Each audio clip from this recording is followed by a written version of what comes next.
of all, I'd like to say thank you for inviting Donna and myself to come and present to you this morning, this afternoon, in regards to Green Hill's wholesome approach on well-being. So giving a bit of organisation context, with a specialist provision in Cardiff who cater for neuro, behavioural, emotional, social difficulties or social, emotional, mental health difficulties.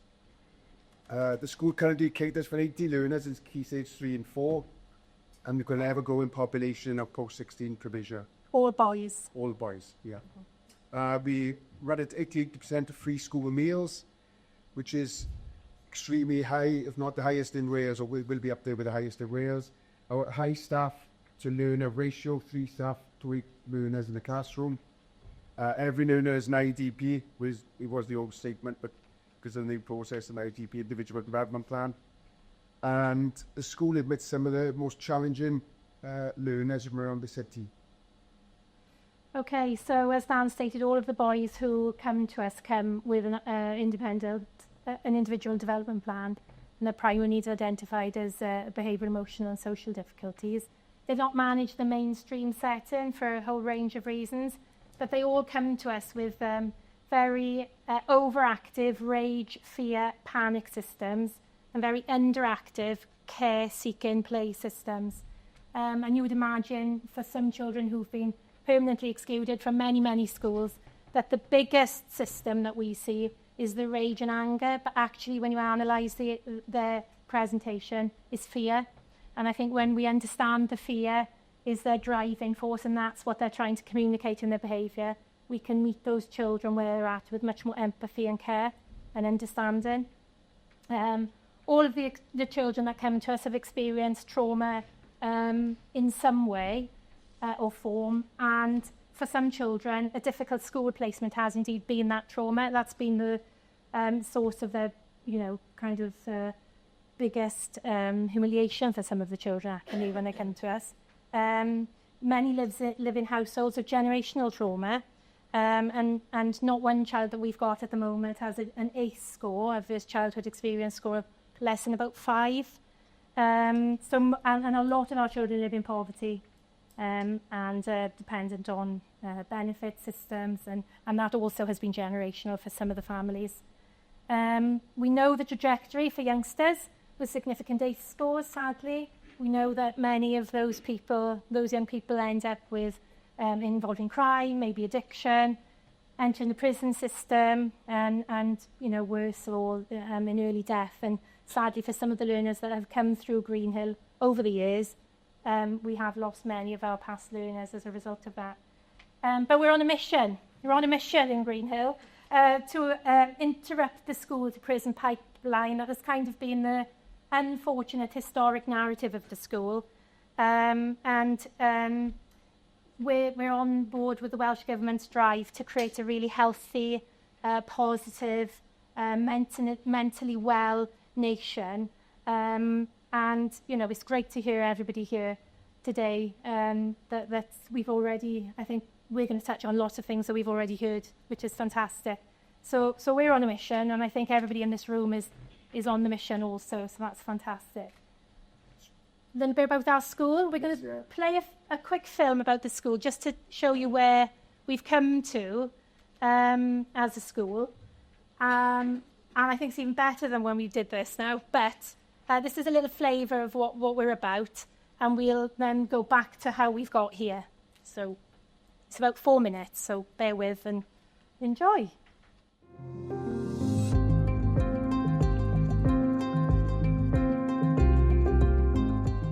In Green Hill, we're like a big family. Green Hill's the best place to be. It's a safe space for the boys to be who they want to be and just live life to the fullest under the protection of the school premises, really. It's a place where you want to be. An environment where children are happy, safe, secure, and have the opportunity to develop their talents. It is for children who have not managed to find a successful place in other schools. They've got a second chance at Green Hill.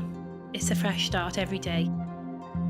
We provide a bespoke experience for them to meet their needs just where they are.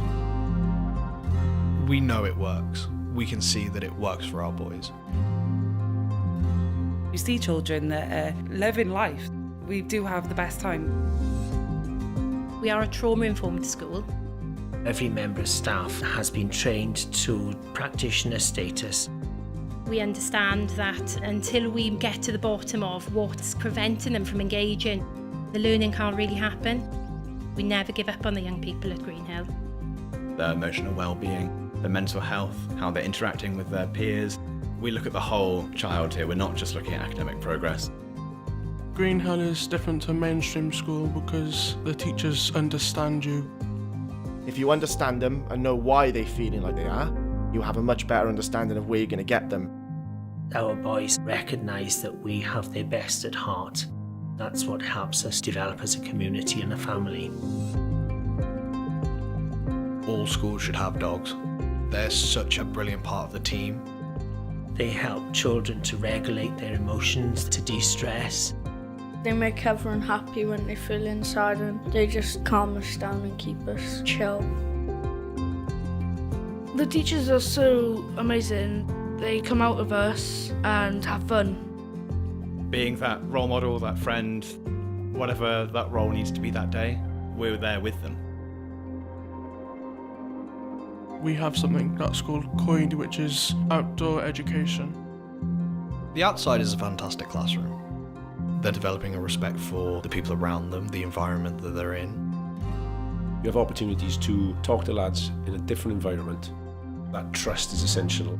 It's only from there that we can progress.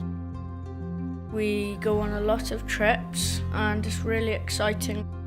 These trips make them happier, raises their self-esteem. They start that self-belief. Those experiences and those relationships in the outdoors carries back into the classroom as well. Hopefully we can find something that fits them, that they can succeed in. We get to do a lot of creative stuff. It's really good. You get to do things that you want to do and things that engage you more.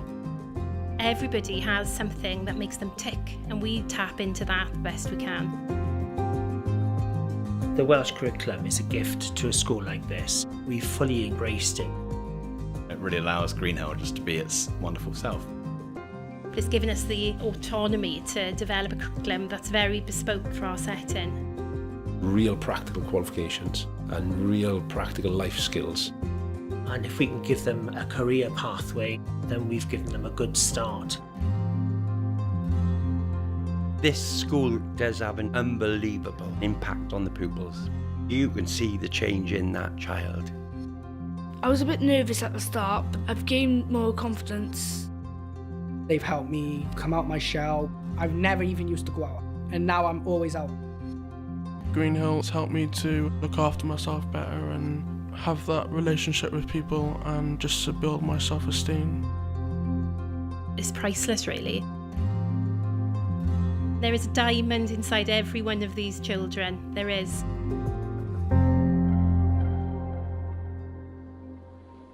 Right. So that's out of school. That's our school. I'm Mr. Wasserburn, Deputy Smile. I know, it does make you sign. And, I always get a little bit choked up as well when I listen to some of the children talking. So I'll give a bit of background context about the school. Before we started our well-being and trauma-informed approach. It was run like a mainstream school, so if you had science, you worked with a science teacher. If you had English, you go to the English teacher. If you had Welsh, you go to the Welsh teacher. During those transitions, lots and lots of disruptive behaviour, dysregulation would happen during those periods.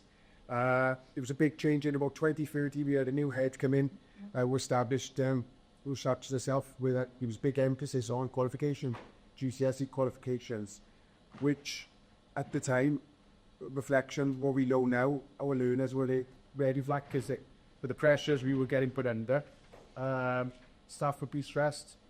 That stress would then transpire onto the learners, and you'd have a cheerful at you, or you'd have be spant at, or dysregulation. So the school environment was very volatile, highly charged, challenging. Physical intervention was often necessary to keep staff and learners safe. We didn't have a full 16 revision, and because of that, I would say 100% of our learners at the time ended up neat in the criminal justice system, or as Donna said, And we've had, but unfortunately, historically, lots of learners who died very, very young.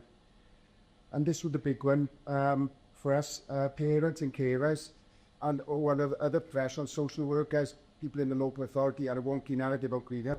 They thought we were a naughty, the naughty boys schools are naughty children, and that's the taxi time, sorry. So they had a wonky narrative. They were just wouldn't engage with us really. They would just send the naughtiest, in their eyes, the naughtiest learners, or label the naughtiest learners in the city would come to Green Hill. Unfortunately, and we needed, that was a big one for everyone, especially when it comes to senior leadership view, was how we could change that narrative. So why the change was needed, our attendance was filled around 55%, which is not good. We had just over 400 fixed terms exclusions in 2019. Numerous staff assaults, damage to school property was into the thousands, if not carries the thousands. Staff morale, rock bottom was the lowest it could be. Staff sickness, going off, stressed. The needs of the learners actually being met. Strained relationships as well between staff and senior leadership team, staff and their peers, staff and learners, staff and all stakeholders. Those strained relationships, which walk through a Borsell school. And, you know, we know in this room, you know that the growing numbers of young people experience mental health difficulties. And, you know, our children, our young men were part of that. We knew that in 2017, 1 in 9 young people were experiencing difficulties. And in 2024, I think it's 1 in 5. You probably know the statistics much better than I do. And a significant number of those have, you know, looked at self-harm, and I think it's up to about 10% have thought about suicide. So, you know, we needed to do something. So, I don't know, you probably have heard of Lord Layard, and he's an economist, but he looked at the satisfaction in people's lives linked to their mental health and well-being. And one particular study that he looked at was the correlation between mental health and staff absenteeism, cost to companies. And he noted how those companies who had implemented something like a counsellor or a therapist, they were having better attendance with staff. And he said that's a great thing to do, but, you know, one person in a big organisation is not going to cut the mustard, quite frankly.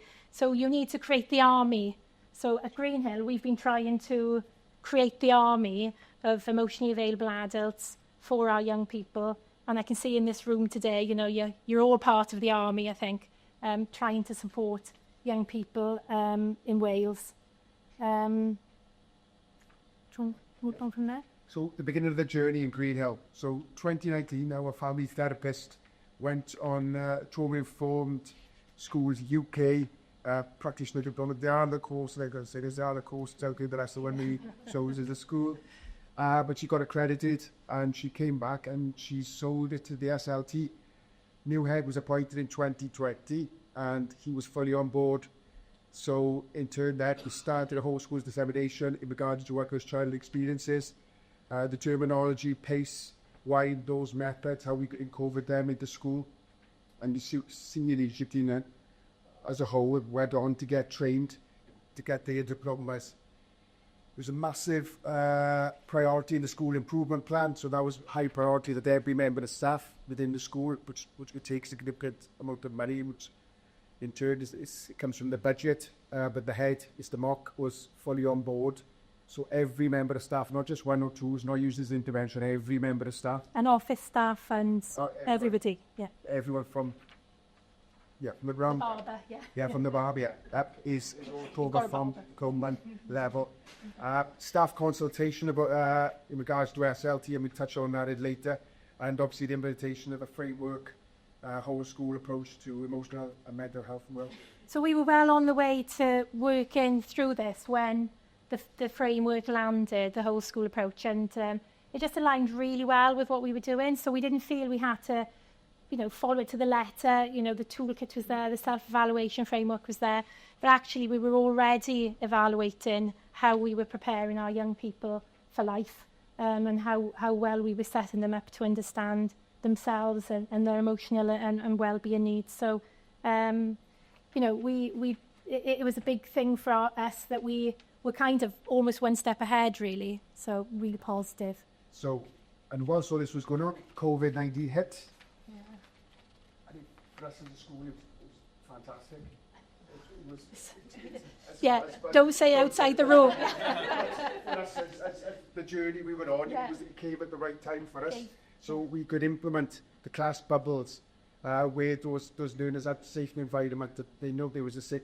They stayed with the same teacher. They created those fantastic emotionally able adult relationships that we were crying out for, that they were crying out for. With their peers, it strengthened their relationships with their own peers, because lots of our learners, they come from all over Cardiff.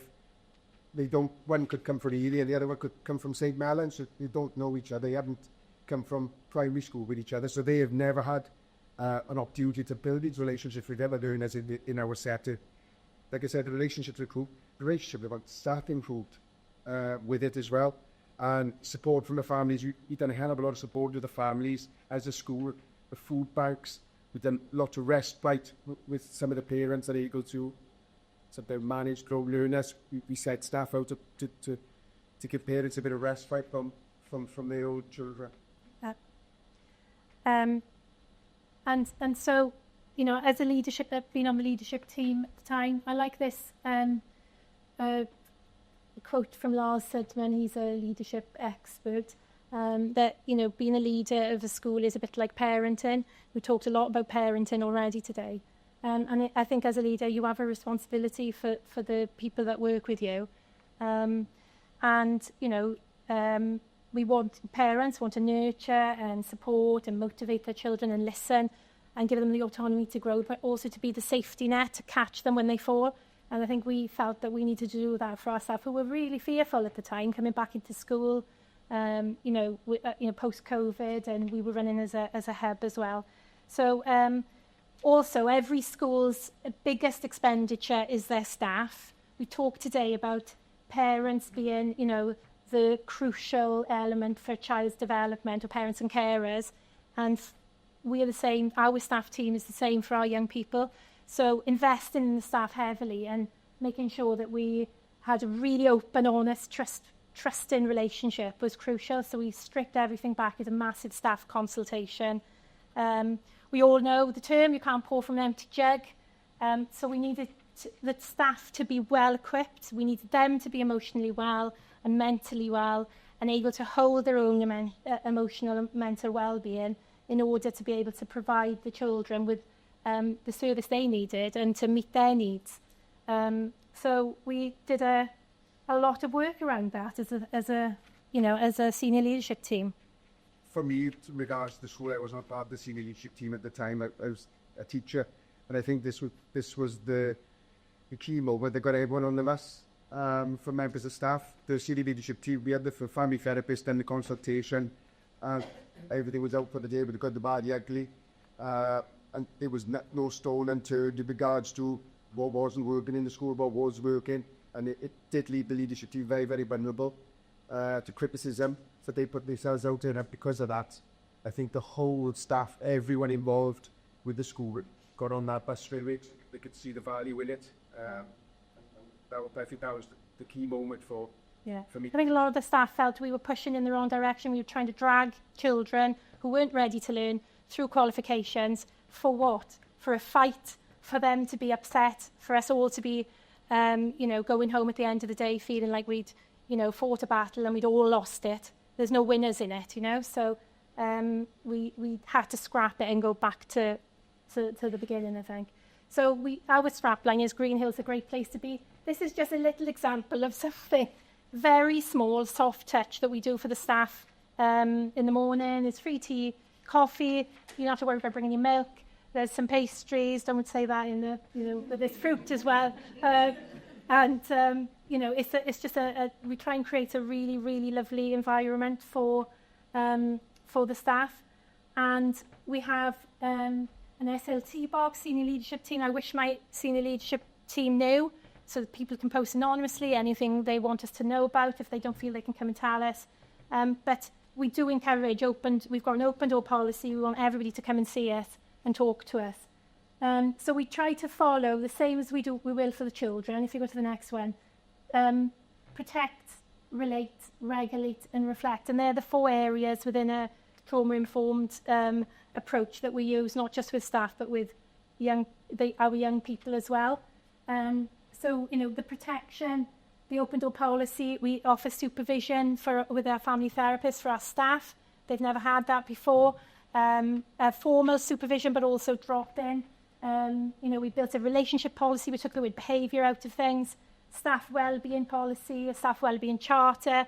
Tried to show staff that we were investing in them so that they were in a really good place to the children. So we had to kind of work on them first, as you do with parents, isn't it? Work on the parents first, and then when the children come along, that they'll be in a really good place. At the beginning of the day, we meet and we greet each other as staff, but also at the end of the day, we meet every day at the end of the day so that we can decompress, we can share what's happened in the day, we can offload. We work in quite a difficult and challenging environment where a lot of children make big safeguarding disclosures on a daily basis, and that's a lot to manage. And we know that the impact of toxic stress, the empathic strain that a lot of staff were going through, and so in order to be in a good place for the children, we have to, and we still do, invest heavily in giving our staff team the support they need to do the job really, really well. So we've built a really strong team. There's some pictures of us as a team. We do a lot of team building. We have a wellbeing Wednesday once a half a term where we try and do something as a team and keep that camaraderie together, because we're all on the best. We're all doing something that we believe in. We really believe we're doing the right thing here. Very different approach to the recent news bulletin from a head teacher. It's a completely opposite approach to that, okay? But it's, this works for us. It works for us. Okay. So staff's needs and well-being are being catered for. So the learners, what we will find, a lot of our learners, like Donna's, like we've said, from true races or horrific backgrounds, don't know when the next meal's on the table, don't know domestic abuse, don't know what's going on. You coming in, and we'd expect them to come in, the bell would ring at 9 o'clock, come in and cancel out and do work. It's not going to happen. And when we scratch our heads, or when Charlie come in, then I asked him to do his 2 timetable and kicks up and dysregulates. And why? Well, because we don't know what happened. It's like, you might not have had food since 4 o'clock the day before. He could have been up all night because of domestic violence between his parents, or God knows what happened. So, Maslow's hierarchy of needs, we need to meet their physiological needs first, right? So we need to make sure that they're fed, watered, and they feel safe, they feel secure. And then once the hierarchy of Maslow's is met, then Bloom's did that, then the learning can start. So we've stripped it right back. We can tell, we do our morning check-ins in the learners as soon as they come in. We know what kind of state they're in. We know others very, very well. We are a small set that came in lots of other schools. So we get very attuned to them, and the hood up or hood down is usually a really good indicator of where they're at that day. Kind of like, so we know this and we use this, but they ready to learn when these needs have been met. So we try and break down the barriers then that are stopping them from learning, and then we try and teach them. Michaela, I don't know if Michaela's in the room, but she mentioned health literacy. So we try to change the children's wonky narrative. Do you want to go to the next slide? That they're not naughty. Okay, there's a lot of neuroscience around what their behaviour is showing us, and we've been learning as a staff about that, and we are trying to teach them also about it, because they've got their own wonky narrative about themselves, and their parents have got their own wonky narratives about themselves, and so we teach them about feeling part of a community, belonging. Somebody mentioned that earlier. We talk about Cardiff in our school. That they've been rejected. A lot of them have been rejected, as have many of their parents and carers in the education system. We teach them about fight and flight, what happens, the window of tolerance. We've all done it. We were going to run away today, weren't we? And a lot of actually we teach the children about flipping their lid, and that when they're triggered, the brain's offline, they can't focused. Some of them don't even realise sometimes that they've behaved in a certain way. Julia mentioned earlier, about your body, body holding the score. The body does hold the score. So even young babies, when they come to us, they might be triggered by something. They don't even know why they're triggered. But we teach them about that. We teach them about recognising their own triggers, how their body reacts. We teach them about keeping themselves safe physically and mentally. With other partners as well, the CAVDAS team, the SHOT team, the school nurse, emotional health and wellbeing nurse Claire, she comes in regularly, responds to what the learners are interested in, and she helps us to educate them about keeping themselves mentally and physically well. We teach them about the happy hormones, how to release them. We've got a massive drive on the outdoors in the school, as you saw in the film, lots of dogs. And we've tried to create a really diverse staff team so that every child in the school has somebody that they might be able to identify with. I call us the Star Wars bar. We're a very big, eclectic mix of staff who, we're all different shapes, sizes, interests, levels, and everybody brings something different. And I think that's brilliant for our young people. So the emotional behaviour adults. Every teacher would do it, but once we went on the tour, we told you just put a label on it for us. So how we important every member of staff in Greer, we go up and meet and greet all the learners, come in a taxi, they get taxied for the city. Every member of staff is up, greeted and greeted. It could be a fist bump, it could be a thumbs up, a tap on the back. We're just noticing they've got new trainers on. Just those little things go such a long way with our learners. I do like this quote by Rita. Every child deserves a champion, an adult who would never give up on them, who understands the power of connection and insists they've kept the best they could possibly be. There's an ex-famous football player, Ian Wright. I've seen that, yeah. He had a England football player. It's a lovely little clip, but it goes back to see Mr. Picton, is this old teacher. And he was this emotional behaviour adult. He was the first to believe in him. Otherwise, I think Ian says himself, he might have got him for an avenue. So it is lovely. If you haven't watched it, it is a real nice clip. As well, we got rid of our VA system. We used to have a bigger system, 0 to 100. So if you tell a teacher to F off, you lose 1 point. If you throw a chair at the teacher, you lose 10 points. That's system like that, similar to that. So a learner could have a fantastic week, and you used to go, so you have a gold run, be a troop. Gold run, yeah. Gold run trip on a Friday after the road. It could be you go to the park, or you go play with football, or go to Asda, or go to Asda, or you have McDonald's. It's along them nuts. Yeah. Yeah. So, happy much seeing you. Not you, not you, Dad. So you get to 11 o'clock on a Friday, and he dysregulates, something happens, and he dysregulates, tell his teacher to rep off. He's had a fantastic week until that moment, and he loses 1 point. He's not perfect, he's still a failure now, and he couldn't go out to get his fruit.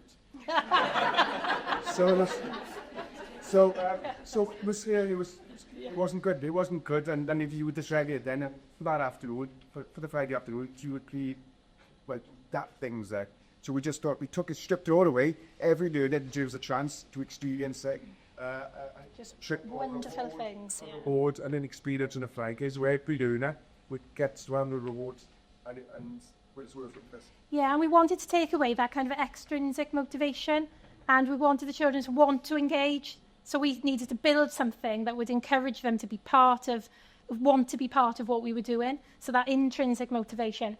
And it's worked, isn't it? Nobody asks about points anymore. And we all know about the power of nature and biophilia. Research, you will all know all this. 20 minutes in nature can reset the body's equilibrium, and that's being in green spaces. Somebody mentioned earlier about the green spaces, how important that was to families and young mums with children. A lot of our children have a diagnosis of ADHD, and research shows that in nature they can concentrate better after they've been on a green walk or in a green space. We've embraced the opportunities that we've got as a school. We've got 7 acres of lovely green land around us. I know the local authority would love to get that off us and sell it off. We've been fighting them for a long time because it's so important for our young people to have that outside space, particularly when they come in from parts of the city where there is no green. You know, it's really, really important. And we also employ Story Arms Outdoor Pursuits staff. At the moment, 3 days, maybe 5 days for September. They do high adrenaline activities. Our young teenagers like that adrenaline rush. I know their brains look for it. So we do the high adrenaline activities, and we make sure that they're doing positive and high adrenaline activities in school in a safe environment, like this, rather than running drugs across the city or being involved in gang and so on. Go on, Dan, do you want to... Quick, we've got quick. I know we need to take it over time, okay? But was curriculum for us was a blessing. It's fantastic for us. It's given the staff the autonomy to have authentic contextualised learning, to give the learners. We use the outside space, like Donna said. You go on trips regularly. We use a contextualised learning environment, so the learners, it's topic time, esteem the topic base. So the learners involved in kicking the topics or being involved in kicking the topics, and that's what they'll study, or that's grade learn for the next 6 weeks. Or we've had it, the learners are so involved. It's gone from 6 weeks to go on to 10 weeks. We've got such a diverse abilities in Greenhill. The age, not stage. Stage, not age. That's it, yeah. It's really, really helped us because we've got lots of boys who could be 40 years of age, but they are working well below their chronological age. So that's been really, really, really good for us as well. So if they see the point of what they're learning, and they'll learn, you know, and if they get a choice in what they're learning, they also learn. And what we find that they're weird, because some of them bring really weird interests to us, and as long as they're legitimate, we can explore that with them. I went this last week that just have learned he knows every Hoover. Henry Hoover. Every model since 1970. Yes. And he can take them apart and put them back together and clean them, and he knows which part belongs where. So we've got the Hoovers out, you know, and he's living life, isn't he? So there's just some examples of the lovely things we do with our young people. This isn't now and again. This is every day. We do this every day. We've got 5 or 6 school vehicles. The children are out as much as we can possibly. And they learn. They're still learning. They're still doing their literacy, numeracy, all of that other stuff. But they're in a good place to learn. And the animals are integral to it. Yeah. We'll skip this, but we activate their joy. You know, Dan Hughes' pace, playfulness in the school. A lot of them have missed out on play and playfulness, so we try and make it a really, really happy place. And lots of people who visit us tell us, what a lovely, happy environment you've got in this school, you know? Or it's a joy to be here. Should we yeah. Go on. So, and then last bit then, you know, and a really significant part is our families and carers. We've worked really hard with them to try and dispel the myth that all professionals can be nasty and do horrible things and lie to them. Yeah, so we've built on a lot of things there. We've food banks, we do clothing banks, we send our caretaker out to help them fix things in their homes, washing. We've got our own hairdresser, can barber in school, parents can come and have their haircut for free and have their nails done for free, as can the children. And you know, we've got a lot of. I think the last prize day we did in summer of last year, the hall was absolutely bursting at the seams, and it used to be, 15 years ago when I went there, if you had a handful of parents or carers, we were really, really lucky. So we feel that we are building as a community and that we're all in this together, and we try to do in our coffee mornings, teach our families about our approach so that they can try and cover that as well at home. So quickly, how do you know it's working? Staff results are negligible, improved attendance from the learners, positive handling down 90%, teacher interventions. We don't use it, doesn't happen anymore. Staff enthusiasm, engagement, the staff are loving the school. We're in lots and lots of accreditations and recognition from outside providers, IQM, Estin, trauma-informed UK schools have published something for us as well. And lots and lots and lots of schools from Wales and across the bridge are touching base with us. Can we work collaboratively with us? Because our offer is working for our learners in our market. So. And back to the wonky narrative, we've got parents and carers who are actively seeking out their children coming to our school now, which was like, yay, you know, this is brilliant. And we're reintegrating young people who've been out of school for significant lengths of time back into school with what we're doing. I'm sorry, we've taken a long time.